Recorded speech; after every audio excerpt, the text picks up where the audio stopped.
Hey everyone, Nerd Doc here again with a review of the Rampage movie that hits theaters tonight, April 12th, 2018. So obviously video game films don't have the best reputation, and Rampage probably won't change that, but the movie wasn't anywhere near as bad as I expected it to be. I'm usually a pretty harsh film critic, especially when it comes to mindless action films, but Rampage was actually a lot of fun. To give you a quick overview of the movie, it was directed by Brad Peyton, who's the same person who directed The Rock and San Andreas back in 2015. I guess he's got a thing for destroying cities, I don't know. The movie follows primatologist Davis Okoye, played by Dwayne Johnson, who is a military vet that's now working with wildlife in San Diego. He's joined by Dr. Kate Caldwell, played by Naomi Harris, as they attempt to stop genetically mutated animals from taking out the city of Chicago. At this point, you should already know what The Rock brings to a movie. If you've seen the new Jumanji or San Andreas, or the last few Fast and Furious movies, you already have a pretty good idea of what to expect out of Dwayne Johnson in Rampage.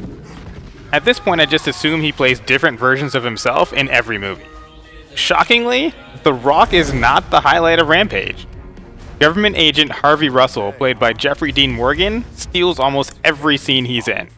He's probably the only person in Rampage that plays his role just as silly as it's written. He's a cowboy with a southern drawl who has nicknames for everyone and does what he wants, when he wants, how he wants.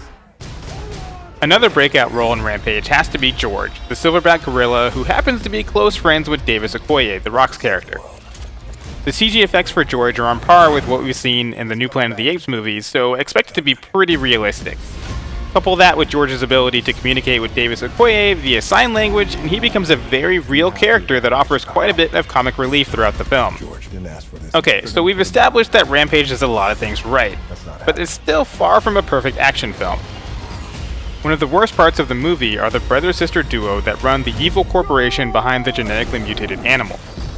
The dialogue for these characters is bad enough, but the actors take it a bit too serious for the material and just come off as cartoon villains. Fans of the Rampage video game franchise know there hasn't been a proper release since 2006. However, 3 new games were made as tie-ins with the film. No, you didn't miss their release on PlayStation 4 or Xbox One. One is a cash grab arcade game that's exclusive to Dave & Buster's, with the other 2 being a mobile game and a flash game. But if fans of the classic arcade game are looking for some nods from the film, you won't find many here. Aside from a few Easter eggs, the only actual references to the game are the names of the monsters. You could toss in the fact that most of the destruction takes place in Chicago, where Midway Games and now NetherRealm Studios is located, but other than that, Rampage is a video game film in name only. Take away the terrible villains and a few instances of questionable special effects, and Rampage was pretty entertaining. All the big-budget, effects-driven action sequences are present and accounted for, with humor in all the right places. There probably could have been a bit more destruction to line up with the arcade game, but Rampage isn't the worst film you could see this weekend.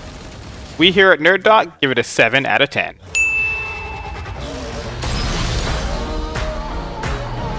George?